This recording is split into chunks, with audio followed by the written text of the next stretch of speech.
Hello, आप सभी का स्वागत है। आज हम सार्वजनिक वित्त का अर्थ, उसका क्षेत्र, उसकी प्रकृति और सार्वजनिक और निजी निजी जो वित्त है उसके अंदर जो है तुलना को डिस्कस करेंगे। यानी आज की इस वीडियो के अंदर हम ये देखेंगे कि जो meaning, nature and scope of public finance, comparison between public finance and private finance. तो आइए शुरू करते हैं। सबसे पहले हम सार्वजनिक वित्त को देखते हैं। कई बार जो है सार्वजनिक वित्त, इसको हम लोक वित्त भी कहते हैं। तो सार्वजनिक वित्त जो है वो अर्थशास्त्र की ही एक ब्रांच है। यानी कि जो है इकोनॉमिक्स के साथ साथ जो एक डेवलप हुई जो एक विचारधारा है, इसके अंदर जो है सरकार की जो आय और व्यय का जो है अध्ययन किया जाता है। अब सरकार की जो आय होती है उसके जो है कौन कौन से स्रोत हैं, यानी सरकार कहाँ कहाँ से आय प्राप्त करती है, सरकार की जो आय प्राप्त करने की जो विधियां हैं उन विधियों के बारे में डिस्कस किया जाता है। और सरकार की जो आय प्राप्ति की जो सिद्धांत हैं, यानी जब सरकार टैक्स लगाती है तो टैक्स से संबंधित कौन से सिद्धांतों का पालन करना चाहिए। और इस प्रकार से एक तो इसका जो हिस्सा होता है वो सरकार की आय का पार्ट, यानी सार्वजनिक वित्त के अंदर एक तो जो हिस्सा है वो इसकी सरकार की जो आय का हिस्सा है। और जब सरकार आय प्राप्त करती है तो उसके पीछे उद्देश्य होता है कि उसको एक्सपेंडिचर भी करे। तो सार्वजनिक वित्त के अंदर जो है वो सरकार की आय के साथ साथ सरकार के व्यय के जो सिद्धांत है उनका भी अध्ययन किया जाता है। तो जब सरकार के व्यय का जब हम अध्ययन करते हैं तो इसके अंदर हम ये देखते हैं कि भी सरकार को किन किन तरीकों से व्यय करना चाहिए, सरकार को जो है किस प्रकार से जो व्यय करना चाहिए। तो इससे संबंधित जो मुख्य रूप से सिद्धांत है उन सिद्धांतों का अध्ययन इसमें किया जाता है। तो इसमें ये भी अध्ययन किया जाता है कि सरकार किस प्रकार से अपने व्यय को करे ताकि उसे जो है अधिकतम सामाजिक कल्याण की प्राप्ति हो और दूसरा जो आर्थिक विकास है उसके लक्ष्य को प्राप्त किया जा सके। तो इस प्रकार से आजकल अगर देखा जाए तो क्योंकि सामाजिक कल्याण और आर्थिक विकास जो है वर्तमान में सरकार के कार्य माने जाते हैं। पुराने समय की अगर बात करें तो सरकार या राज्य का कार्य होता था केवल कानून और व्यवस्था को बनाए रखना और बाहरी आक्रमण से रक्षा करना। लेकिन आज जो है सरकार के कार्यों के अंदर जब बहुत अधिक वृद्धि हो गई है और इसको अगर आप मोटे तौर पर देखें तो जो समाज कल्याण है और जो आर्थिक विकास है वो कार्य जो है सरकार को करने पड़ते हैं। तो इस प्रकार से जब सरकार के इतने महत्वपूर्ण कार्यों को करती है और ये कार्य जो होते हैं सार्वजनिक वित्त के ऊपर निर्भर करते हैं, तो उसकी वजह से सार्वजनिक वित्त जो है वो आज एक बहुत ही महत्वपूर्ण विषय बन गया है।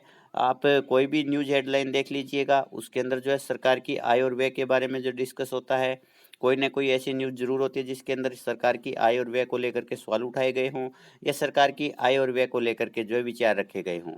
तो इस प्रकार से आजकल जो है पब्लिक फाइनेंस जो है वो एक बहुत ही महत्वपूर्ण कॉन्सेप्ट वो बन करके सामने आया है। अब सार्वजनिक वित्त का जो आप अर्थ है वो देखते हैं। सार्वजनिक वित्त जैसा कि अगर आप इसको देखते हैं तो ये दो शब्दों से मिल करके बना है। पहला शब्द इसके अंदर सार्वजनिक और दूसरा शब्द इसके अंदर वित्त है। तो सार्वजनिक की जब आप बात करते हैं तो इसका मतलब होता है आम जनता का समूह है। तो अगर आप वर्तमान में सरकार के दृष्टिकोण में देखते हैं तो वहाँ पर जो है जनता, आम जनता जो है वो अपने प्रतिनिधि को चुन करके भेजती है और वही प्रतिनिधि जो है सरकार का कार्य करते हैं। यानी यहाँ पर जो जनप्रतिनिधि है वो सरकार है। तो एक तरफ सार्वजनिक का मतलब जो सरकार हो गया और दूसरा वित्त का अर्थ होता है आय और व्यय। तो इस प्रकार से सार्वजनिक वित्त का मतलब जो है वो सरकार के आय तथा व्यय से है। इसमें हम जो है सरकार की आय और व्यय को जो है बहुत ही डीपली स्टडी करते हैं और आजकल जैसे जैसे सरकार के कार्यों के अंदर वृद्धि होती जा रही है वैसे वैसे जो है सार्वजनिक वित्त का क्षेत्र भी बढ़ता जा रहा है। आज ऐसा कौन सा काम है जिस कार्य के लिए जो है एक आम व्यक्ति जो है सरकार से उम्मीद ना करता हो।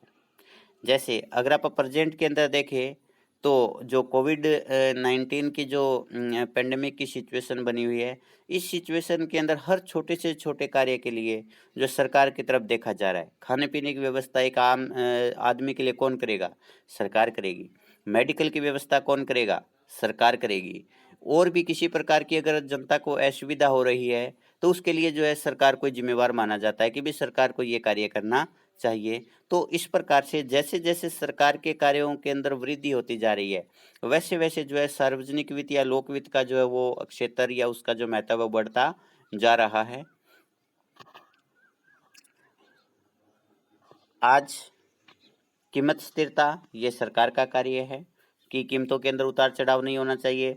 आय का जो है समान वितरण होना चाहिए कि अमीर और गरीब के बीच में ज़्यादा डिफरेंस नहीं होना चाहिए। लोगों की आय के अंदर लगातार वृद्धि होनी चाहिए। रोजगार के अवसरों के अंदर वृद्धि होनी चाहिए। आर्थिक जो है विकास होना चाहिए।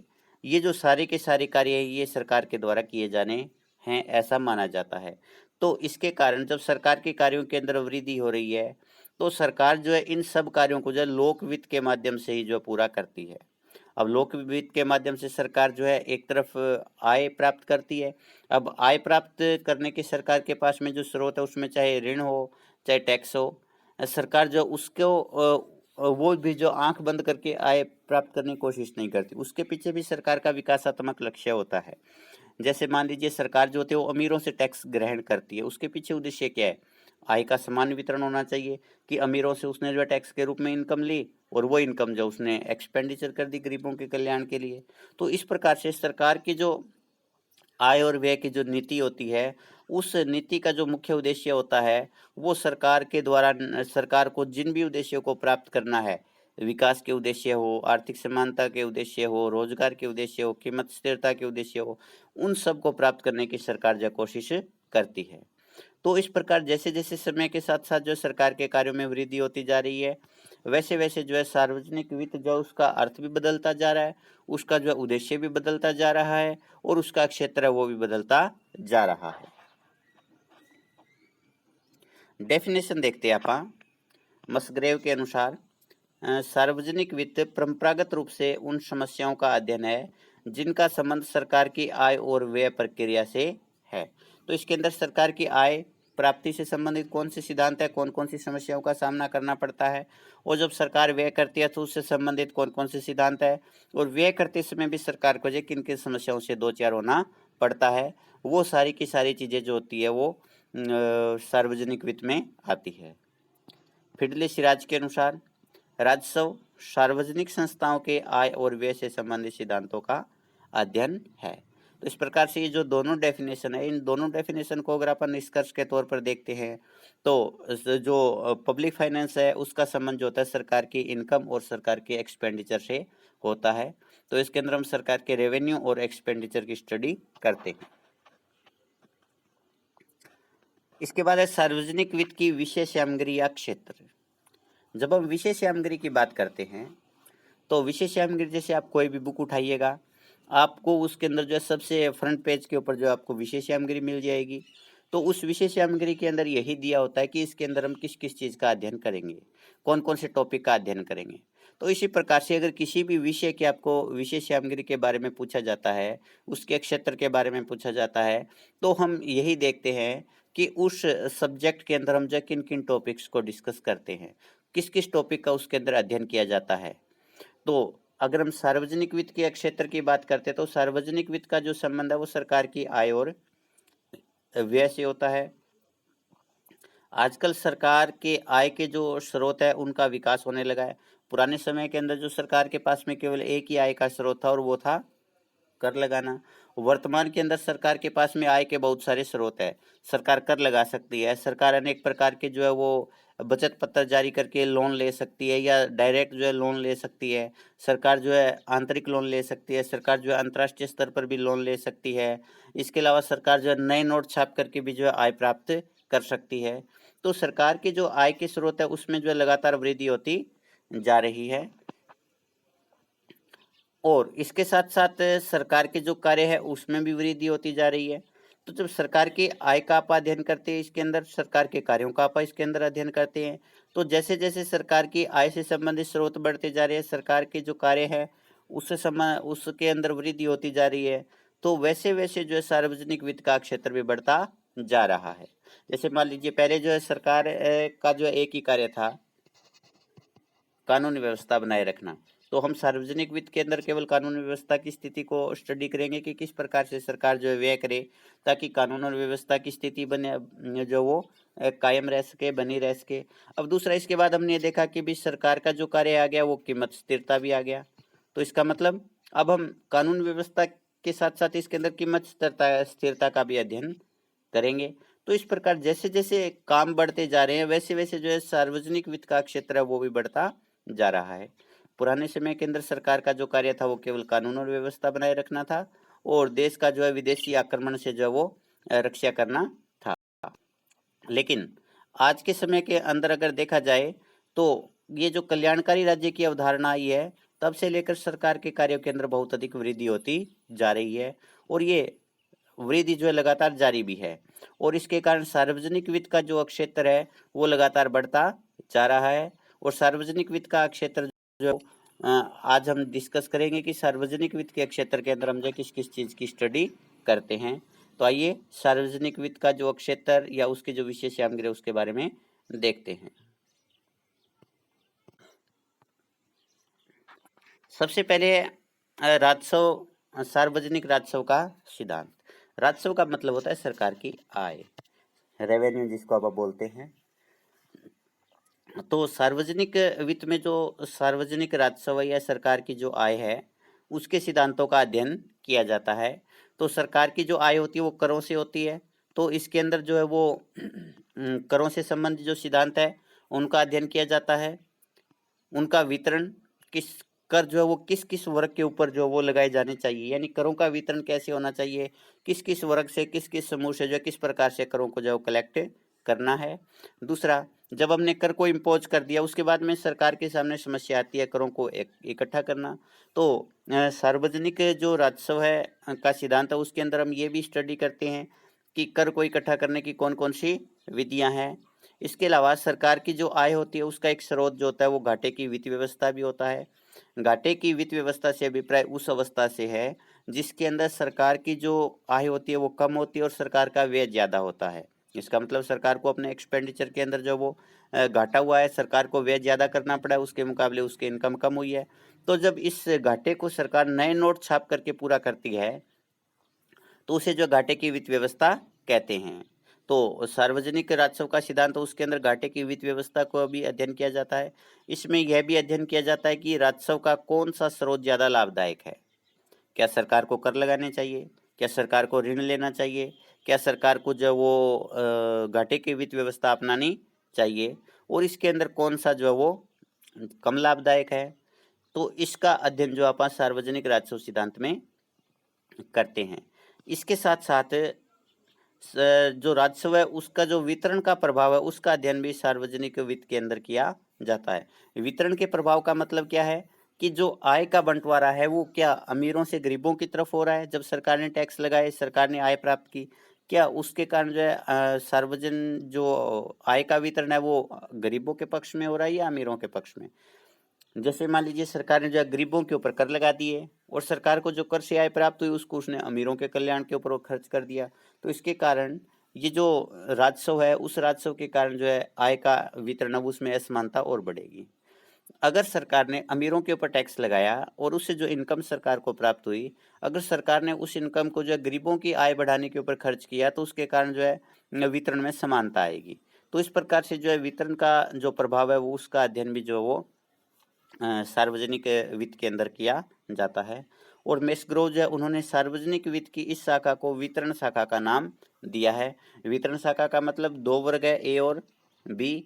इस ए वर्ग के पास में इनकम ज़्यादा है, इससे सरकार किस प्रकार से आय जो है प्राप्त करे और फिर सरकार इस आय का बंटवारा जो बी में किस प्रकार करे ताकि ए और बी के बीच में जो इनकम की खाई है, इनकम का जो अंतर है उसको जो कम किया जा सके।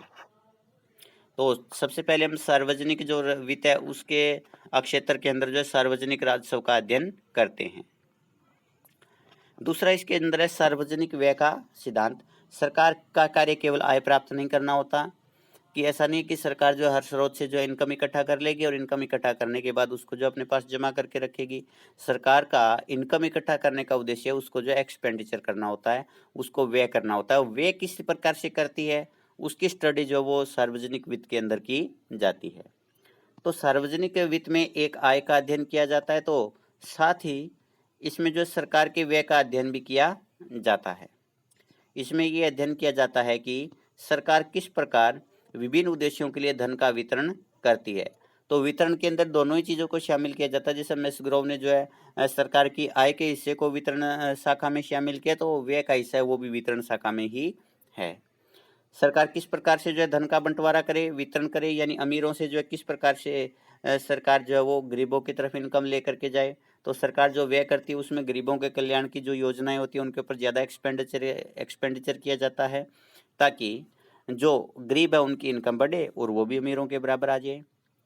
कैसे व्यय करे कि अर्थव्यवस्था के अंदर कीमत स्थिरता आ जाए, कि सरकार जो होती है अगर उत्पादन क्षमता बढ़ाने पर व्यय करती है तो उसके कारण जो है उत्पादन बढ़ेगा, उत्पादन बढ़ने से पूर्ति बढ़ेगी और कीमतों में कमी होगी।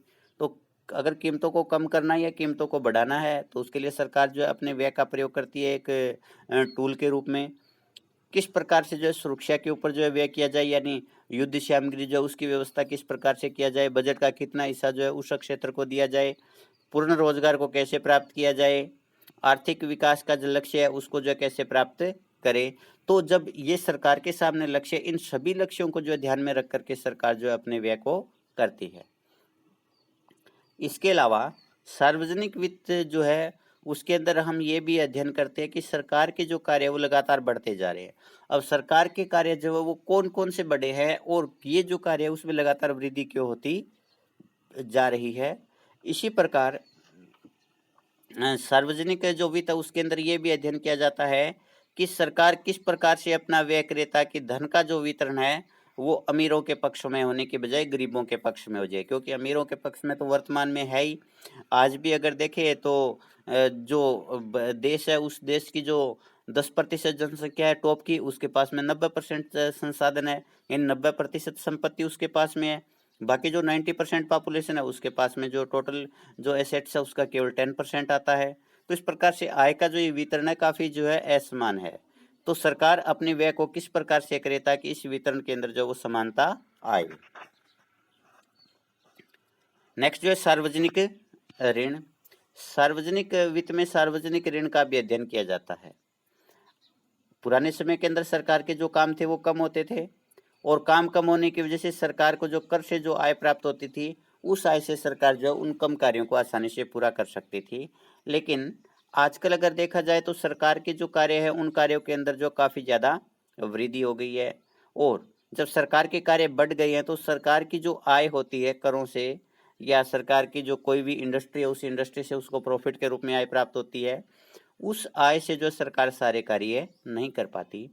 इसलिए सरकार को जो एक्स्ट्रा व्यय है यानी आय से जो ज़्यादा व्यय है उस व्यय को पूरा करने के लिए लोन लेना पड़ता है, ऋण लेना पड़ता है। तो सार्वजनिक वित्त के अंदर हम ये देखते हैं कि ऋण के कौन कौन से स्रोत हैं, ऋणों के सिद्धांत क्या है, ऋणों से संबंधित कौन कौन सी समस्याओं का सामना सरकार को करना पड़ता है और ऋण का भुगतान करने की कौन कौन सी विधियां हैं। इन सब चीज़ों का अध्ययन जो वो सार्वजनिक वित्त के अंदर किया जाता है। इसी प्रकार से सार्वजनिक वित्त के अंदर हम सरकार की घाटे की वित्त व्यवस्था का अध्ययन भी करते हैं, क्योंकि ये भी जो है एक प्रकार से सरकार के द्वारा अपनी आय का जो है वो प्राप्त करने का स्रोत है। तो हम ये कह सकते हैं कि सार्वजनिक वित्त होता है, सार्वजनिक वित्त के अंदर हम जो सरकार की ऋण संबंधी जो विधियां हैं, ऋण के जो कार्य हैं, उन सभी का जो अध्ययन है वो हम करते हैं। नेक्स्ट है वित्तीय प्रबंधन। सार्वजनिक वित्त के अंतर्गत सरकार की आय और व्यय का अध्ययन किया जाता है। अब जब सरकार की आय और व्यय के लिए अगर आप इकट्ठा शब्द यूज करते हैं तो उसके लिए आता है बजट, क्योंकि जब हम बजट देखते हैं तो बजट के अंदर एक प्रकार सरकार की जो है वो पिछले साल का जो व्यय होता है वो शामिल होता है। इसके अलावा सरकार के जो बजट होता है उसके अंदर ये भी होता है कि आगामी जो वित्तीय वर्ष आ रहा है उसके अंदर सरकार कितना एक्सपेंडिचर करेगी और उस एक्सपेंडिचर के अंदर सरकार को जो कितनी आय प्राप्त होने का अनुमान है। और अगर सरकार की जो आय है वो कम है और अनुमानित व्यय है वो ज़्यादा है तो इसके बीच का जो गैप है उस वित्त की व्यवस्था सरकार जो है किस प्रकार से करती है। इन सब चीज़ों का जो है वो अध्ययन हम जो है वो वित्तीय प्रबंधन यानी बजट के अंदर करते हैं। तो वित्तीय प्रबंधन जो होता है इसका जो संबंध होता है सरकार के बजट के अंदर होता है। इसमें हम ये अध्ययन करते हैं कि बजट क्या है, बजट के कौन कौन से प्रकार होते हैं, जैसे एक घाटे का बजट होता है, एक जो है वो संतुलित बजट होता है, एक जो है वो बचत का बजट होता है, एक शून्य बजट होता है, एक जो है आउटकम बजट होता है जो परिणाम पर आधारित होता है। तो ये जो अलग अलग प्रकार के बजट होते हैं, इन सब का अध्ययन इसमें किया जाता है। दूसरा, बजट निर्माण की प्रक्रिया क्या है, कि किस प्रकार से जो है बजट का निर्माण किया जाता है, बजट बनाया जाता है, और बजट को जो पास करवाया जाता है उसकी क्या विधियां है। प्रत्येक देश के अंदर जब बजट पास करवाने की अलग अलग विधियां हैं तो उनका अध्ययन किया जाता है। और फिर जब बजट पारित हो गया तो बजट जो है पारित करने के बाद में इसका जो क्रियान्वयन है, यानी बजट को किस प्रकार से लागू किया जाए, अलग अलग जो विभाग है उन विभागों को कितना कितना पैसा दिया गया है, कौन कौन से उद्देश्य के लिए वो पैसा दिया गया है, फिर उन उद्देश्यों को जो किस प्रकार से जो है प्राप्त किया जाए, कौन कौन सी जो है योजनाएं हैं वो बनाई जाए ताकि अपने जो उद्देश्य है बजट के उन उद्देश्यों को प्राप्त किया जा सके। तो ये सब जो होता है हम वित्तीय प्रबंधन के अंतर्गत, यानी जो फाइनेंस मैनेजमेंट है उसके अंदर जो है वो स्टडी करते हैं। तो ये भी जो है वो सार्वजनिक वित्त का जो है अक्षेत्र है, यानी सार्वजनिक वित्त का ये एक हिस्सा है। नेक्स्ट है आर्थिक स्थिरता। प्रत्येक देश की जो अर्थव्यवस्था होती है उसके अंदर व्यापार चक्कर आते रहते हैं। अब व्यापार चक्कर का मतलब क्या है कि मान लीजिए इधर आप जो प्राइस लेते हैं तो ये जो कीमतें होती है इसमें समय के साथ साथ लगातार जो उतार चढ़ाव आते रहते हैं। तो अगर बहुत अधिक कीमतें बढ़ रही है, यानी महंगाई मुद्रास्फीति है, वो भी सही नहीं है एक देश के लिए, सरकार को उसको भी नियंत्रित करना चाहिए। अगर एक देश के अंदर मंदी है, अस्फीति है, तो वो भी एक देश के लिए सही नहीं है, सरकार को उसको भी नियंत्रित करने की आवश्यकता होती है। तो कुल मिलाकर के देखा जाए तो ये जो व्यापार चक्कर आते हैं इसके कारण जो है अस्थिरता पैदा होती है। अब सरकार जो है वो सार्वजनिक वित्त के माध्यम से जो है किस प्रकार से ये स्थिरता बनाए रख सकती है, इस चीज का अध्ययन जो है सार्वजनिक वित्त के अंदर किया जाता है। तो सरकार जो है अपनी आय तथा व्यय को नियंत्रित करके आर्थिक स्थिरता को बनाए रख सकती है। मान लीजिए कि कीमत स्तर है वो कम है अर्थव्यवस्था के अंदर, तो ऐसे में सरकार जो है अपने एक्सपेंडिचर को बढ़ाएगी, और जब सरकार का एक्सपेंडिचर बढ़ेगा तो उसकी वजह से लोगों की जो इनकम बढ़ेगी, क्योंकि सरकार की जो आय है, सरकार का जो व्यय है वो जनता की आय है। जब जनता की इनकम बढ़ेगी तो उसके कारण जो है वो एक मांग ज़्यादा करेंगे, और मांग ज़्यादा करेंगे तो कीमत बढ़नी शुरू हो जाएगी। इसी प्रकार से अगर सरकार को लगता है कि अर्थव्यवस्था के अंदर महंगाई है तो सरकार अपनी आय तथा व्यय के अंदर इस प्रकार से चेंज करती है ताकि उस जो है महंगाई को भी नियंत्रित किया जा सके। तो इस प्रकार से सरकार अपनी आय तथा व्यय को नियंत्रित करके जो है वो आर्थिक स्थिरता बना सकती है, और अगर अस्थिरता है तो उसको जो है ला सकती है। इसके अलावा सार्वजनिक वित्त में ये भी अध्ययन किया जाता है कि कीमतों को स्थिर रखने के लिए किस प्रकार की राजकोषीय नीति अपनाई जानी चाहिए। राजकोषीय नीति जो कि सरकार की आय और व्यय से संबंधित नीति है, तो वही है बात है, केवल यहाँ पर शब्द है एक वो टेक्निकल शब्द का यूज किया गया है, बाकी बात वही है। तो इस प्रकार से जो आर्थिक स्थिरता का लक्ष्य है, जिसके अंदर जो आर्थिक गतिविधियां हैं, जो आर्थिक क्रियाएं हैं, जो कीमतें हैं, उनके अंदर ज़्यादा उतार चढ़ाव ना आए, तो उसके लिए भी जो है एक टूल के रूप में जो वो सरकार अपनी आय और व्यय को यूज करती है। तो इस प्रकार से हम ये कह सकते हैं कि भी आर्थिक स्थिरता जो है उसका अध्ययन भी जो है वो लोक वित्त के अंदर या सार्वजनिक वित्त के अंदर किया जाता है। और मेस्ग्रोव ने जो सार्वजनिक वित्त की इस शाखा को जो स्थिरता का कार्य करती है, इसे स्थिरीकरण शाखा का नाम दिया है। इसके बाद है विकास। किसी भी देश के लिए विकास जो उसका मुख्य उद्देश्य होता है। अब विकास जो होता है अपने आप में एक बहुत ही बड़ा कॉन्सेप्ट है। विकास के अंदर जो है सारी वो चीज़ें शामिल होती है जो जिससे कि पब्लिक का कल्याण होता है।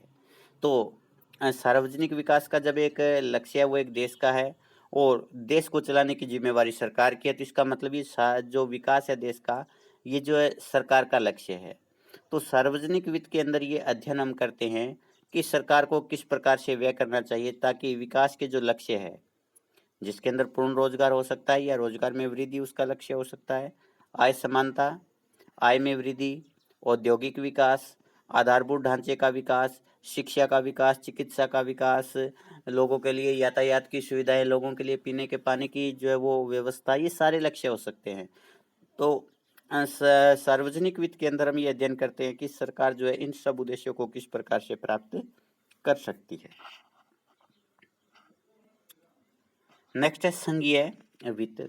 ये जो है उन देशों के अंदर होता है जहां पर दो प्रकार की सरकारें काम करती है। इसके अंदर एक जो होता है वो केंद्र सरकार होती है और दूसरा इसके अंदर जो है राज्य की सरकारें होती है। तो भारत जो एक संघीय व्यवस्था है, क्योंकि इसके अंदर जो दो सरकारें पैरेलल काम करती है। एक पूरे देश को चलाने के लिए, पूरे देश के अंदर जो राष्ट्रीय हित के विषय है उनको जो है आगे बढ़ाने के लिए, उनको लागू करने के लिए, उनका जो है वो देखभाल करने के लिए जो है केंद्र सरकार होती है। दूसरे कुछ राज्यों के इश्यू होते हैं, राज्यों के इश्यू के लिए जो है राज्य सरकार कार्य करती है। तो सार्वजनिक वित्त के अंदर उस देश की जो है जहाँ पर संघीय प्रणाली प्रचलित है, यानी राज्य सरकार और केंद्र सरकार है, उसके अंदर जो है वो करों का किस प्रकार से जो है बंटवारा होता है, यानी कौन कौन से कर तो राज्य सरकार लगाएगी, कौन कौन से कर जो वो केंद्र सरकार लगाएगी, फिर किस कर को जो है केंद्र सरकार इकट्ठा करेगी, फिर किस कर को जो वो राज्य सरकार इकट्ठा करेगी। तो कुछ कर ऐसे होते हैं जो कि राज्य सरकार इकट्ठा करती है, राज्य सरकार ही उसका प्रयोग करती है।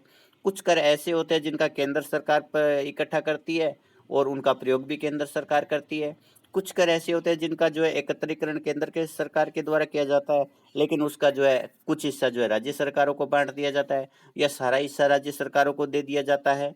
तो इस प्रकार से ये जो आय को इकट्ठा करना, फिर उसके बाद में जो बंटवारा करना, ये जो है संघीय वित्त के अंतर्गत आता है और संघीय वित्त का अध्ययन जो है सार्वजनिक वित्त में किया जाता है। तो इस प्रकार से ये देखा जाता है कि भी किस प्रकार से साधनों का जो है केंद्र और राज्यों के बीच में बंटवारा किया जाए। तो भारत के अंदर जो ये फाइनेंस कमीशन होता है, वित्त आयोग होता है, और वित्त आयोग की सिफारिशों के आधार के ऊपर ही जो है केंद्र सरकार और राज्य सरकारों के बीच में संसाधनों का बंटवारा होता है। और ये जो बंटवारा है, क्योंकि अगर इस बंटवारे को जो है पारदर्शी ना बनाया जाए तो केंद्र और राज्य सरकारों के बीच में झगड़े पैदा हो सकते हैं। तो केंद्र और राज्य सरकारों के बीच में जो समन्वय बना रहे, उनके संबंध अच्छे बने रहे, इसके लिए जो है ये जो संसाधन है इनका बंटवारा किस प्रकार से किया जाए, उसके सिद्धांतों का अध्ययन हम सार्वजनिक वित्त में करते हैं। और इनका संसाधनों का बंटवारा करते समय कौन कौन सी समस्याओं का सामना केंद्र और राज्यों को करना पड़ता है, उसका अध्ययन भी जो है संघीय वित्त के अंतर्गत किया जाता है। तो इस प्रकार से जो संघीय वित्त है वो भी जो है सार्वजनिक वित्त का क्षेत्र या उसकी विशेष सामग्री है। इसके बाद नेक्स्ट जो है आता है वो आता है सार्वजनिक वित्त की प्रकृति, यानी नेचर ऑफ पब्लिक फाइनेंस। तो कोई भी विषय जो होता है, जब हम उसके नेचर की बात करते हैं तो उसके अंदर हम जो है मुख्य रूप से जो है 4 क्वेश्चन का जवाब जानना चाहते हैं। पहला, जिस भी विषय को आप देखते हैं क्या वो विज्ञान है या क्या वो कला है, और ये भी हो सकता है कि ये विज्ञान भी हो और कला भी हो, क्या ये दोनों ही है। और अगर हमें ये जवाब मिलता है कि yes this subject is a science, तो उसके बाद में नेक्स्ट हमारे पास में 2 क्वेश्चन और आते हैं कि क्या जिस विषय को आप स्टडी कर रहे हैं क्या वो वास्तविक विज्ञान है या वो आदर्शात्मक विज्ञान है या दोनों है। तो जब हम पब्लिक फाइनेंस की नेचर की बात करते हैं तो इसके अंदर हम ये अध्ययन करेंगे कि जो सार्वजनिक वित्त है क्या वो विज्ञान है या कला है या दोनों है। और अगर ये विज्ञान है तो किस प्रकार का विज्ञान है, यानी क्या सार्वजनिक वित्त जो है वो वास्तविक विज्ञान है या सार्वजनिक वित्त जो है वो आदर्शात्मक विज्ञान है। तो आइए अब हम जो है नेचर को स्टडी करते हैं इसकी। सार्वजनिक वित्त विज्ञान है या नहीं, इसको देखते हैं अब आप। तो सार्वजनिक वित्त विज्ञान के रूप में सार्वजनिक वित्त विज्ञान है या नहीं, इसका उत्तर जानने के लिए पहले हमें ये जानना जरूरी है कि आखिर विज्ञान होता क्या है। अगर हमें ये पता होगा कि भी विज्ञान इस व्यवस्था का नाम है, और अगर वो व्यवस्था हमें या वो विशेषताएं हमें पब्लिक फाइनेंस में मिलती है, सार्वजनिक वित्त में मिलती है, तो हम ये कहेंगे कि भी सार्वजनिक वित्त है वो विज्ञान है। और अगर विज्ञान की जो विशेषताएं वो सार्वजनिक वित्त में नहीं मिलती है, तो हम ये कहेंगे कि भी सार्वजनिक वित्त जो है वो विज्ञान नहीं है। तो विज्ञान जो होता है वो ज्ञान की वह शाखा होती है जिसमें किसी विषय का क्रमागत अध्ययन किया जाता है, यानी सिस्टमेटिक तरीके से हम उसकी स्टडी करते हैं और उसके अंदर हम कारण और परिणाम के बीच में जो संबंध है उसका अध्ययन करते हैं। और विज्ञान के जो नियम होते हैं वो सार्वभौमिक नियम होते हैं, और विज्ञान के नियमों को जो है हम जांच सकते हैं, उसकी जो टेस्टिंग कर सकते हैं, उसकी सत्यता की जांच कर सकते हैं। तो जब हम ये देखते हैं कि विज्ञान जो क्रमागत अध्ययन है, कारण परिणाम में संबंध बताता है, ये इसके जो नियम होते हैं वो सार्वभौमिक होते हैं और इसके नियमों की जो जांच की जा सकती है। अगर ये विशेषताएं सार्वजनिक वित्त के अंदर है तो सार्वजनिक वित्त विज्ञान है। तो जब हम सार्वजनिक वित्त को देखते हैं तो उसके अंदर जो ये विशेषता हमें मिलती है, यानी सार्वजनिक वित्त जो होता है क्रमागत अध्ययन करता है, कारण परिणाम में संबंध बताता है, इसके नियम सार्वभौमिक होते हैं, इसके नियमों की सत्यता की हम जांच कर सकते हैं, इसके अंदर कुछ सिद्धांत होते हैं और सिद्धांतों का भी आप अध्ययन करते हैं। तो इस प्रकार से सार्वजनिक वित्त के अंदर ये विशेषताएं मिलती है, इसलिए सार्वजनिक वित्त जो विज्ञान भी है। अब सार्वजनिक वित्त के विज्ञान होने के पक्ष में तर्क। पहला, सार्वजनिक वित्त के अंदर आय तथा व्यय से संबंधित तथ्यों का क्रमागत अध्ययन किया जाता है। तो जैसा हमने देखा था कि विज्ञान क्रमागत अध्ययन करता है, तो सार्वजनिक वित्त के जो विभिन्न विषय है उन विषयों के बारे में जो ये क्रमागत अध्ययन करता है। दूसरा, सार्वजनिक वित्त के जो नियम होते हैं वो सार्वभौमिक प्रकृति के होते हैं। जैसे प्रत्येक देश की सरकार को ये प्रयास करना चाहिए कि भी उसकी आय जो उसका व्यय जो होता है वो आय से ज़्यादा ना हो। तो ऐसे में ये नियम जो होता है केवल भारत के लिए लागू नहीं होते, पाकिस्तान के ऊपर भी अप्लाई होता है, और ये नियम जो होता है अमेरिका के अंदर भी लागू होता है, ये नियम इंग्लैंड के अंदर भी लागू होता है। तो सार्वजनिक वित्त के जो नियम है वो सार्वभौमिक प्रकार के होते हैं। आगे है, सार्वजनिक वित्त जो होता है कारण और परिणाम के संबंधों का भी अध्ययन करता है, यानी इसके जो विभिन्न जो विषय होते हैं उन विषयों के अंदर कारण परिणाम संबंध के बारे में जानकारी दी जाती है। जैसे कर और धन के वितरण में संबंध, कि किस प्रकार से कर जो है उसका प्रयोग जो होता है धन के वितरण के समानता लाने के लिए किया जा सकता है। यानी कारण और परिणाम है कि अगर एक देश की सरकार के जो है वो अमीरों के ऊपर जो कर ज़्यादा लगाएगी तो उसका परिणाम होगा कि भी उस धन में समानता आएगी, और अगर एक देश की सरकार जो वो गरीबों के ऊपर ज़्यादा टैक्स लगाती है तो इसका परिणाम ये होगा कि देश के अंदर असमानता में वृद्धि होगी। तो सार्वजनिक वित्त के अध्ययन के लिए वैज्ञानिक विधियों का प्रयोग किया जाता है। तो कोई भी जो विशेष अगर विज्ञान है तो उसके अंदर जो है अध्ययन के लिए हम वैज्ञानिक विधियों का प्रयोग करते हैं। तो सार्वजनिक जो वित्त है उसके जो विभिन्न सिद्धांत है वो वैज्ञानिक विधियों के ऊपर आधारित है, उनको बनाने में वैज्ञानिक विधियों का प्रयोग किया गया है। आगे, सार्वजनिक वित्त के जो सिद्धांत है वो अनुभवजन्य है। अनुभवजन्य एम्पिरिकल जिसको आप बोलते हैं, इसका मतलब होता है कि पहले फील्ड के अंदर उनकी स्टडी की गई है और फील्ड के अंदर स्टडी करने के बाद में जो है उनको बनाया गया है और वो जो है प्रैक्टिकली सही है। तो ये जो सिद्धांत होते हैं ये कोई जो है वो हवा में तीर नहीं छोड़े गए होते हैं, बल्कि ये जो है एम्पिरिकल टाइप के होते हैं। तो इसलिए इस आधार पर ये कहा जा सकता है कि सार्वजनिक वित्त जो है एक प्रकार से विज्ञान है। नेक्स्ट है कि जब हमें ये जवाब मिल गया कि भी सार्वजनिक वित्त जो होता है वो विज्ञान है, तो फिर हमें जो है आगे बढ़ना है, और आगे बढ़ना है तो हमें ये देखना होगा कि सार्वजनिक वित्त जो विज्ञान तो है, लेकिन ये जो किस प्रकार का विज्ञान है। क्या ये वास्तविक विज्ञान है या ये आदर्शात्मक विज्ञान है। तो सार्वजनिक वित्त के आदर्शात्मक या वास्तविक विज्ञान है, इसको जानने के लिए हमें पहले ये पता होना चाहिए कि वास्तविक विज्ञान क्या होता है और आदर्शात्मक विज्ञान है वो क्या होता है।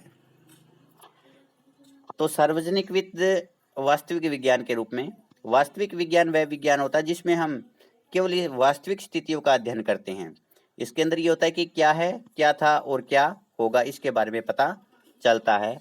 जैसे कर है, कर 10% था, प्रेजेंट के अंदर जो वो कर की मात्रा 12% है और आने वाले समय के अंदर ये जो 15% होगी। लेकिन इसके अंदर जो है हम कोई सुझाव नहीं देते कि ये 15% होना चाहिए ताकि कल्याण में वृद्धि हो, विकास का लक्ष्य प्राप्त हो। ये 11% होना चाहिए, इसके अंदर कमी की जानी चाहिए, इसके अंदर वृद्धि की जानी चाहिए। तो वास्तविक विज्ञान के अंदर हम केवल वास्तविक स्थिति क्या है उसके बारे में बताते हैं, वो अच्छी है या नहीं है, उसमें क्या सुधार की आवश्यकता है, उसके लिए कौन कौन से जो है सुझाव दिए जा सकते हैं, इसका अध्ययन नहीं किया जाता है। तो सार्वजनिक वित्त जो होता है वो वास्तविक विज्ञान है, क्योंकि इसमें भी जो विभिन्न विषय हैं उनमें तथ्यों के बारे में क्या है, क्या था और क्या होगा का पता चलता है। जैसे कि कर की दर क्या है, क्या थी और क्या होगी, इसके बारे में जो है यही पता चलता है।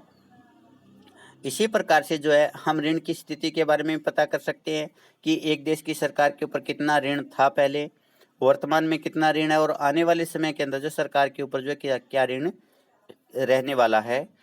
इसके अंदर जो हम ये नहीं कहेंगे कि भी सरकार को जो है ऋण को कम करने के लिए क्या प्रयास करने चाहिए।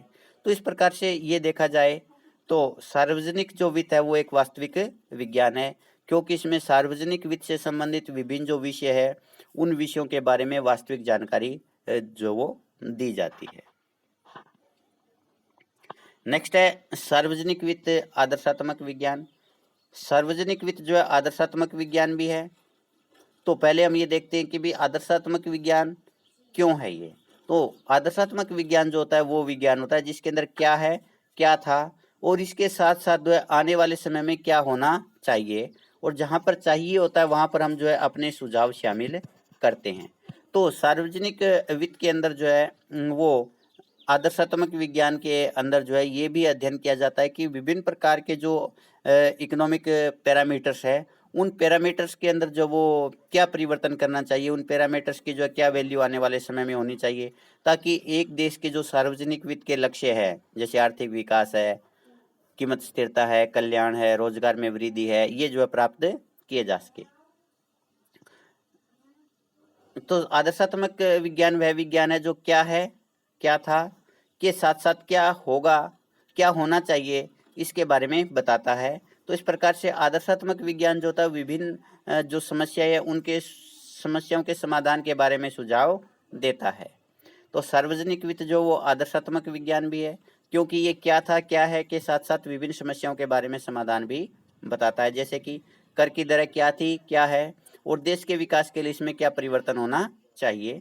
इसी प्रकार से सार्वजनिक जो वित्त है वो सार्वजनिक ऋण के बारे में भी सुझाव देता है कि किस प्रकार से सरकार को जो अपने ऋण की नीति अपनानी चाहिए ताकि एक देश का विकास हो सके। तो इस प्रकार से सार्वजनिक वित्त जो है आदर्शात्मक विज्ञान भी है और वास्तविक विज्ञान भी है, क्योंकि अकेला वास्तविक विज्ञान होना कोई फायदेमंद चीज नहीं है। जैसे मान लीजिए आप एक डॉक्टर के पास में जाते हो, डॉक्टर आपको ये कहता है कि भी आपके बुखार है और पहले भी आपके बुखार था और आने वाले समय में भी बुखार होगा।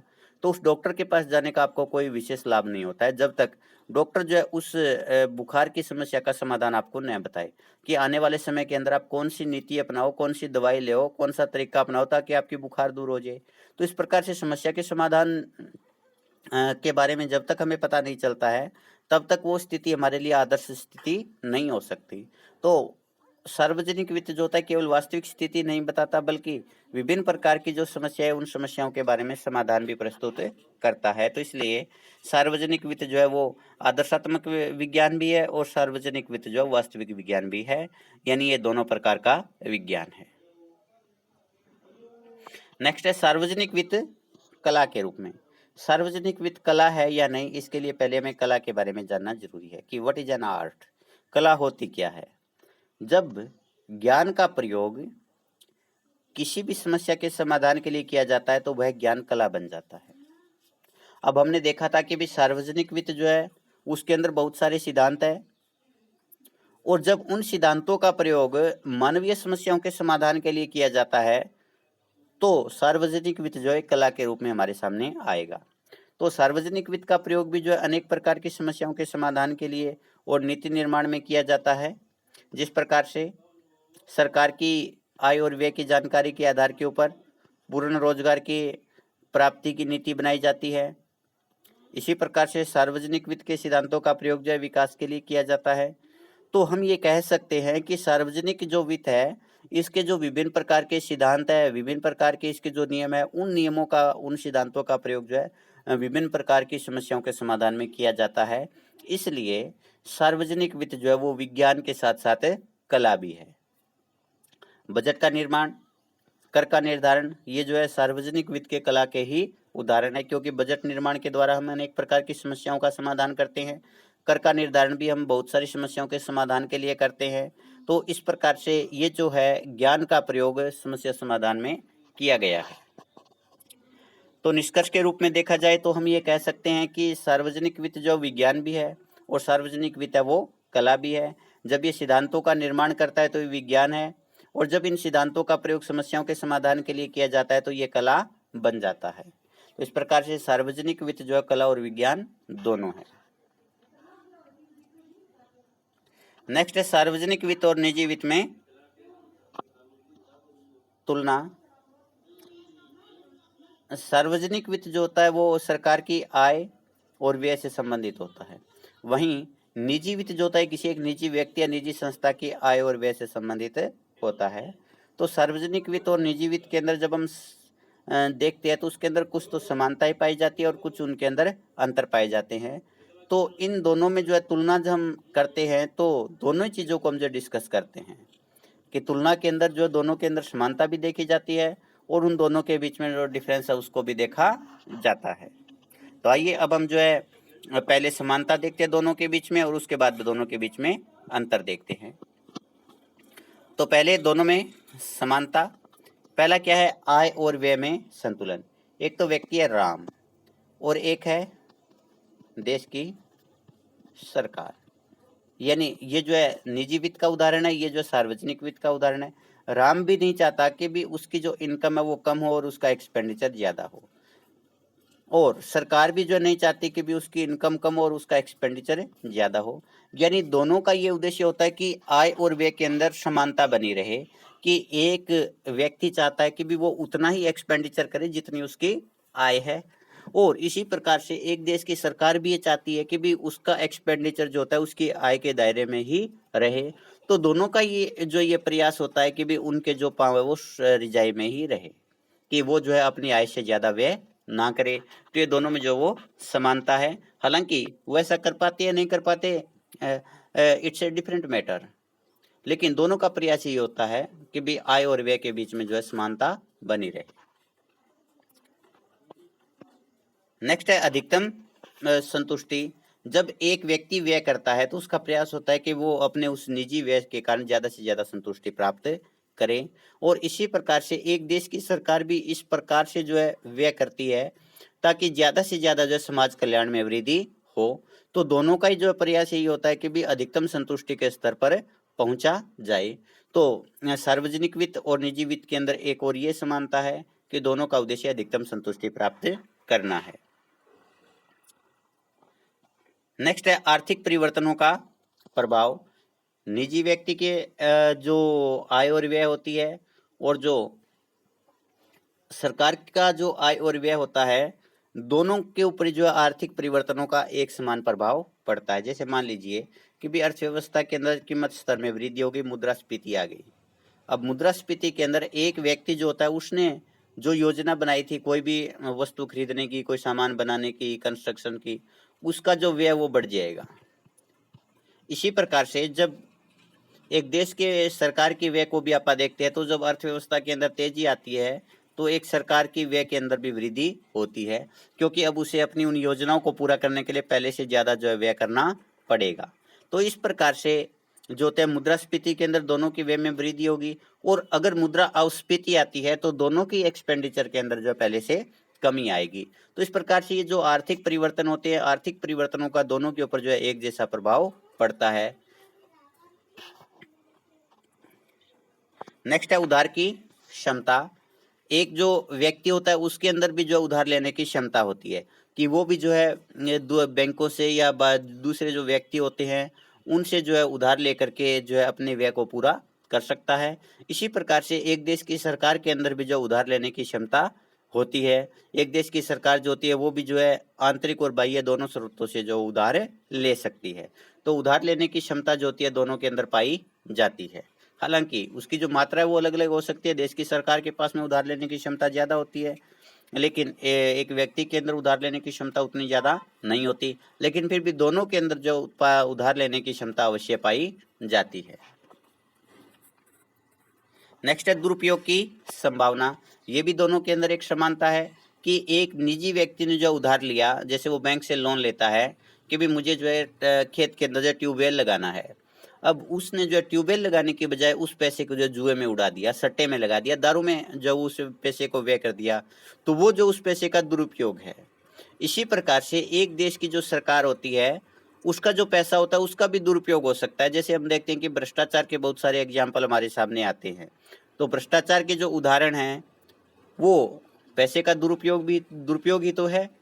तो सार्वजनिक वित्त और निजी वित्त दोनों के अंदर इस बात की संभावना होती है कि भी दोनों का दुरुपयोग किया जा सकता है।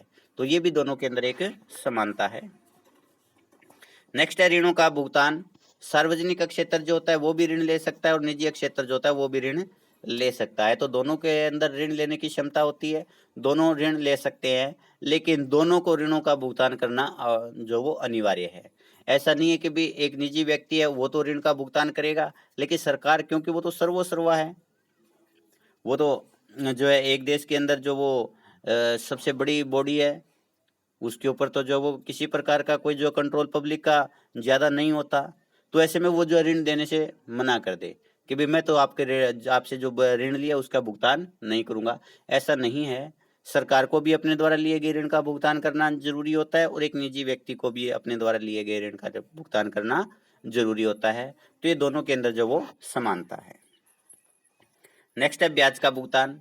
एक निजी व्यक्ति जो होता है वो भी अगर ऋण लेता है तो बदले में उसे जो है ब्याज का भुगतान करना पड़ता है। और इसी प्रकार से सरकार जो होती है उसको भी फ्री में ऋण नहीं मिलता, सरकार को भी जो है अपने द्वारा लिए गए ऋण के ऊपर जो ब्याज का भुगतान करना पड़ता है। तो दोनों को ही अपने द्वारा लिए गए ऋण के ऊपर ब्याज देना पड़ेगा। ये भी दोनों के अंदर एक और समानता है। तो अब तक हमने जो है समानताओं को डिस्कस किया है। अब हम जो है दोनों के बीच में जो डिफरेंस है उनको डिस्कस करेंगे। तो सार्वजनिक वित्त और निजी वित्त के अंदर जो मुख्य अंतर कौन कौन से है वो अब हम देखते हैं। पहला है आय की प्रकृति में अंतर। सरकार लोगों को कर देने की, सरकार की जो आय का स्रोत है वो कर है, और सरकार जो होती है लोगों को कर देने के लिए बाध्य कर सकती है। इसका मतलब सरकार जो होती है वो जबरदस्ती आय प्राप्त कर सकती है, क्योंकि करों का जो भुगतान होता है वो अनिवार्य होता है। इस प्रकार के सरकार को जो अनिवार्य रूप से जो आय प्राप्त होती रहती है करों के माध्यम से। लेकिन एक व्यक्ति जो होता है किसी दूसरे व्यक्ति को बाध्य नहीं कर सकता कि वो उसको जो है इनकम दे, अपनी इनकम का एक हिस्सा जो है किसी व्यक्ति को दे।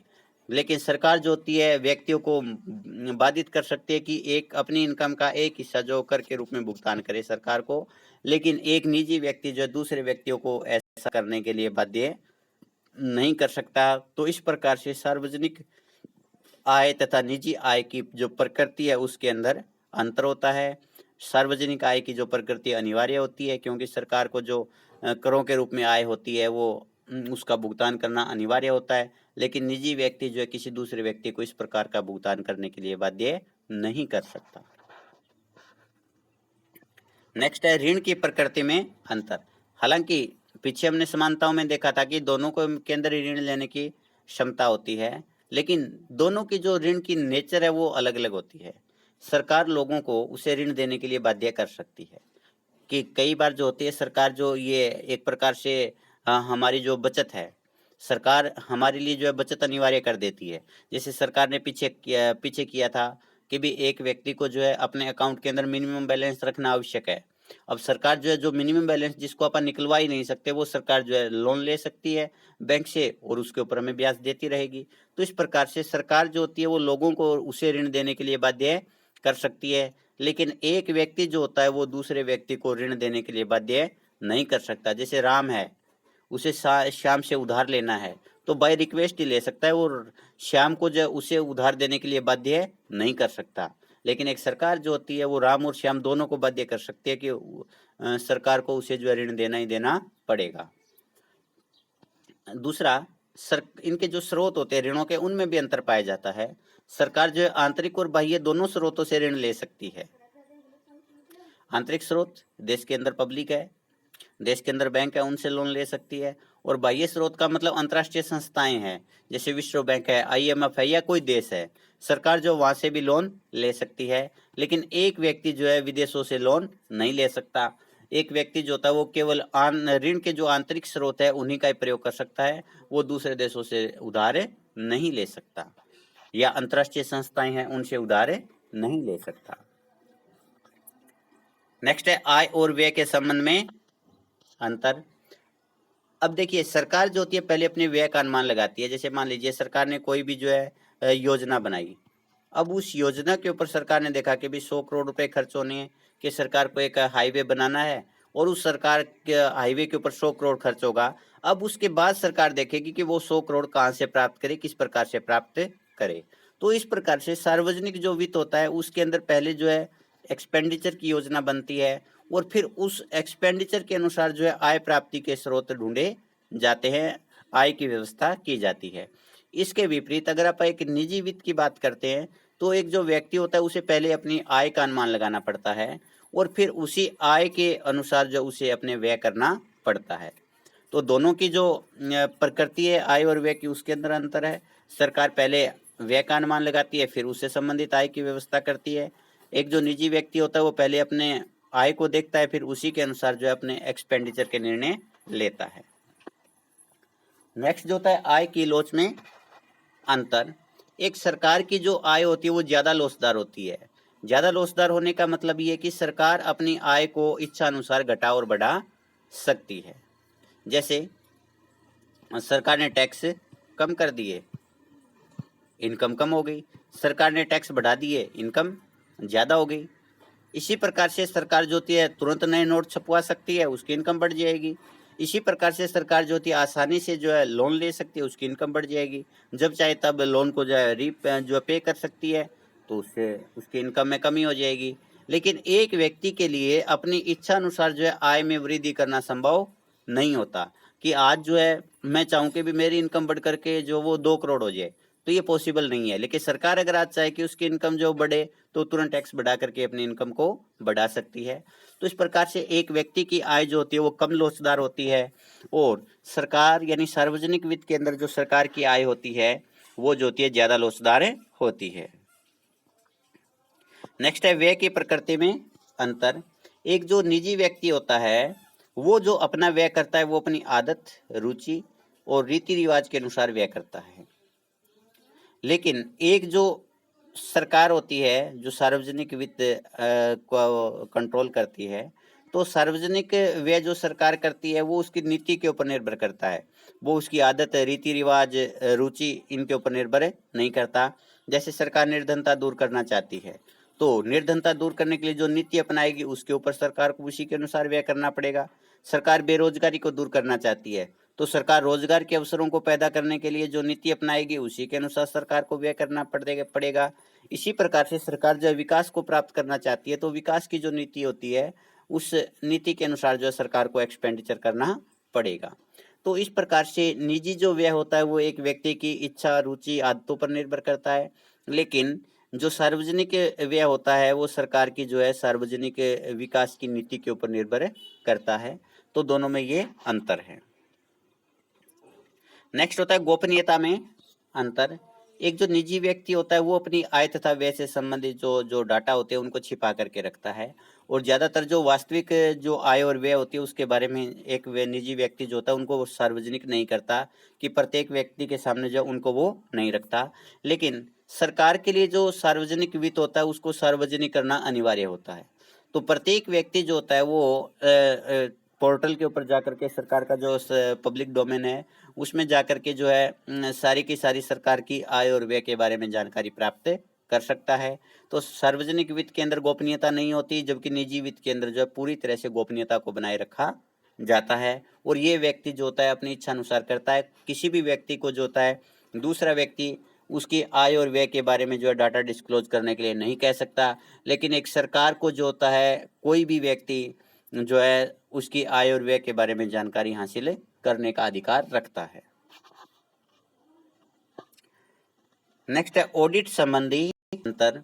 निजी वित्त का कभी ऑडिट नहीं होता, लेकिन सार्वजनिक वित्त जो होता है उसका समय समय पर ऑडिट होता रहता है। ऑडिट के अंदर जो सरकार की आय तथा जो व्यय होती है उसका जो है लेखा जोखा है उसको जांचा जाता है कि सरकार की आय और व्यय का ठीक प्रकार से जो हिसाब किताब रखा गया है नहीं रखा गया, जो व्यय किया गया है वो एज पर नॉर्म हुआ या नहीं हुआ, या उसके अंदर कहीं पर कोई गड़बड़ घोटाला हुआ है। तो इस प्रकार से जो होता है सार्वजनिक जो वित्त होता है उसके लिए ऑडिट अनिवार्य होता है, लेकिन निजी वित्त के लिए जो ऑडिट अनिवार्य नहीं होता। नेक्स्ट बजट संबंधी अंतर। निजी वित्त में एक व्यक्ति का प्रयास होता है कि वह बचत वाला बजट अपनाए, यानी वो अपने व्यय की नीति इस प्रकार से बनाए कि भी उसके लिए जो है वो उसकी आय से ज़्यादा व्यय ना होने पाए। क्योंकि एक व्यक्ति जो होता है वो कुछ समय तक के लिए तो अपनी आय से ज़्यादा व्यय कर सकता है, लेकिन अल्टीमेटली उसको जो है ऐसा बनाए रखना संभव नहीं होता। क्योंकि जब वो अपनी आय से ज़्यादा व्यय करता है तो उसे उधार लेना पड़ेगा, और उधार के ऊपर जो है पूरी लाइफ नहीं चल सकता, उसे जो उधार को वापस भी करना होता है। इसलिए एक व्यक्ति का प्रयास होता है कि वो बचत वाला बजट अपनाए। लेकिन सरकारें जो होती है वो ज़्यादातर जो घाटे का बजट अपनाती है। घाटे के बजट का मतलब ये होता है कि भी सरकार के जो है उसके कार्यों में वृद्धि हो गई है, सरकार को जो उतनी इनकम नहीं होती जितने उसके कार्य हैं, इसलिए वो उस अधिक एक्सपेंडिचर को पूरा करने के लिए जो है वो उधार लेती है, यानी जो है ऋण की व्यवस्था करती है। तो इस प्रकार से सरकार का जो व्यय होता है उसकी आय से ज़्यादा होता है। और दूसरा, एक व्यक्ति प्रयास करता है कि उसका जो बजट है वो बचत वाला हो, लेकिन सरकार जो है वो अपना बजट है वो बचत वाला बनाने के लिए कोई विशेष प्रयास नहीं करती। नेक्स्ट है भविष्य की आवश्यकताओं संबंधी अंतर। जो निजी वित्त होता है उसके अंदर एक व्यक्ति अपनी वर्तमान आवश्यकताओं को ज्यादा महत्व देता है, कि वो जो अपना व्यय होता है वो उन आवश्यकताओं को पूरा करने के लिए करता है जिसकी उसे वर्तमान में ज्यादा जरूरी है। यानी वो अपने बजट की जो एक्सपेंडिचर है उसके अंदर जो अल्पकालीन योजना बनाता है, लेकिन एक सरकार जो होती है वर्तमान आवश्यकताओं का भी ध्यान में रखती है, और इसके साथ साथ वो भविष्य की आवश्यकताओं को ज़्यादा महत्व देती है कि आने वाले समय के अंदर सरकार जो है किस किस प्रकार की जो व्यवस्थाएं जो है सरकार देश में देखना चाहती है, किस प्रकार की सुविधाएं एक देश के अंदर देखना चाहती है, और उसी के अनुसार जो है वो व्यय करती है। तो इस प्रकार से सरकार जो होती है वो दीर्घकालीन नीति अपनाती है, जबकि एक व्यक्ति जो होता है वो अपने निजी वित्त के संबंध में अल्पकालीन नीति अपनाता है। उद्देश्यों में अंतर। जो निजी वित्त होता है, निजी वित्त का जो उद्देश्य होता है वो अधिकतम लाभ प्राप्त करना होता है। इसके विपरीत जो सार्वजनिक वित्त होता है उसका उद्देश्य जो होता है लाभ भी होता है, कि सरकार का ये उद्देश्य नहीं कि प्रत्येक काम में वो घाटा ही खाए। सरकार भी प्रयास करती है कि भी उसे उसके जो उद्योग है उसके अंदर जो उसे लाभ हो, लेकिन उस लाभ जो उसका अल्टीमेट एम नहीं होता है, बल्कि उसका जो अल्टीमेट एम होता है वो सामाजिक कल्याण होता है। तो इस प्रकार से सरकार का जो उद्देश्य होता है अधिकतम सामाजिक कल्याण करना होता है, जबकि निजी वित्त का उद्देश्य जो होता है अधिकतम निजी कल्याण करना होता है, उसका उद्देश्य सार्वजनिक कल्याण से नहीं है। तो इस प्रकार दोनों के उद्देश्यों में वो भी अंतर पाया जाता है। नेक्स्ट है संगठन संबंधी अंतर। अब एक व्यक्ति की जो आय और व्यय होता है उसका दायरा बहुत ही छोटा होता है, कि व्यक्ति की इनकम होती है वो भी काफी कम होती है और व्यक्ति का जो एक्सपेंडिचर होता है वो भी थोड़ा ही होता है। अतः एक व्यक्ति को अपनी आय तथा व्यय का जो मैनेजमेंट है उसके लिए किसी प्रकार के कोई संगठन की आवश्यकता नहीं होती, कि भी वो जो है बहुत सारे मैनेजर रखे या कोई विशेष संगठन बनाए अलग अलग, कभी ये जो है मेरा घर का विभाग देखेगा, ये जो है खेती का जो है प्रबंध करेगा, उसके अंदर आय और व्यय को मैनेज करेगा। तो इस प्रकार से एक निजी जो व्यक्ति होता है वो कोई विशेष प्रकार के संगठन नहीं बनाता। इसके विपरीत सरकार की जो आय और व्यय होती है वो काफी अधिक होती है, उसका जो एरिया होता है वो काफी विस्तृत होता है। इसके कारण सरकार की जो आय और व्यय होती है उसका मैनेजमेंट करने के लिए, उसका प्रबंधन करने के लिए अनेक प्रकार के संगठन और विभागों का गठन किया जाता है। तो इस प्रकार से दोनों में जो है संगठन संबंधी अंतर होता है। सरकार सार्वजनिक वित्त होता है, उसके मैनेजमेंट के लिए बहुत सारे संगठन कार्यरत होते हैं, और निजी वित्त के लिए जो है कोई भी संगठन कार्यरत नहीं होता। नेक्स्ट है घाटे की वित्त व्यवस्था।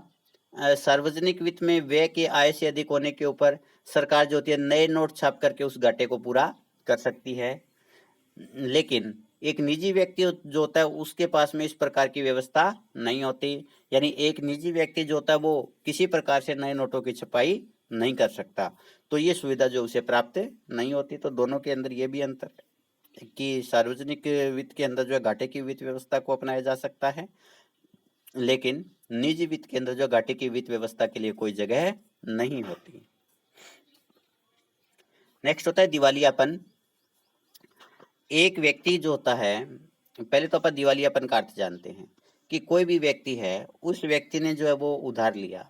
अब कई बार व्यक्ति जो होता है अपनी क्षमता से ज्यादा उधार ले लेता है, यानी जितनी व्यक्ति के पास में जो होती है उसकी परिसंपत्तियों का मूल्य होता है व्यक्ति उससे ज्यादा उधार ले लेता है। तो ऐसी अवस्था के अंदर एक व्यक्ति जो होता है अपनी सारी परिसंपत्तियों को बेच करके भी उस ऋण का भुगतान नहीं कर पाता, तो ऐसे व्यक्ति को जो दिवालिया घोषित कर दिया जाता है। और दिवालिया घोषित होने के ऊपर व्यक्ति जो होता है वो जो होता है उन ऋणों का भुगतान करने से मना कर सकता है। तो एक व्यक्ति जो होता है जब उसकी जो देनदारी होती है उसकी परिसंपत्ति से ज्यादा होती है तो उसे जो है दिवालिया घोषित कर दिया जाता है, कि अब इस व्यक्ति के पास में क्षमता नहीं है कि वो ऋणों का भुगतान कर पाए। लेकिन एक जो सरकार होती है वो कभी भी अपने आप को दिवालिया घोषित नहीं कर सकती। यानी एक देश की सरकार ने चाहे वो आंतरिक ऋण ले रखे हो, चाहे वो जो वो बाह्य ऋण ले रखे हैं, चाहे उसने बैंक से ऋण ले रखा हो, चाहे व्यक्तियों से ऋण ले रखा हो, सरकार जो है उन ऋणों का भुगतान करने से मना नहीं कर सकती। सरकार को जो है ऋणों का भुगतान करना ही करना होता है। तो एक व्यक्ति जो होता है वो दिवालिया घोषित हो सकता है, लेकिन सरकार का कभी दिवालियापन नहीं निकलता। अब हम आत्मनिरीक्षण करेंगे। आप ये देखिएगा कि आपने ये जो टॉपिक अभी तक सुना है, आपको कितनी सी इसमें समझ आई है। ये जो आपको इन क्वेश्चन के जवाब से मिलेगा, अगर आपको इन क्वेश्चन के जवाब आते हैं तो आपके टॉपिक क्लियर है। अगर आपको इन क्वेश्चन के जवाब नहीं आते तो एक बार आप जो है इस टॉपिक को दोबारा देखिएगा, दोबारा से समझने की कोशिश कीजिएगा। तो पहला, सार्वजनिक वित्त क्या होता है। दूसरा, घाटे की वित्त व्यवस्था क्या होती है। सार्वजनिक वित्त को कला क्यों माना जाता है, और आदर्शात्मक विज्ञान जो है वो क्या होता है। तो अगर आपको इन क्वेश्चन के जवाब आते हैं तो आपको ये टॉपिक क्लियर है। और इसी के साथ अपना ये टॉपिक समाप्त होता है। धन्यवाद।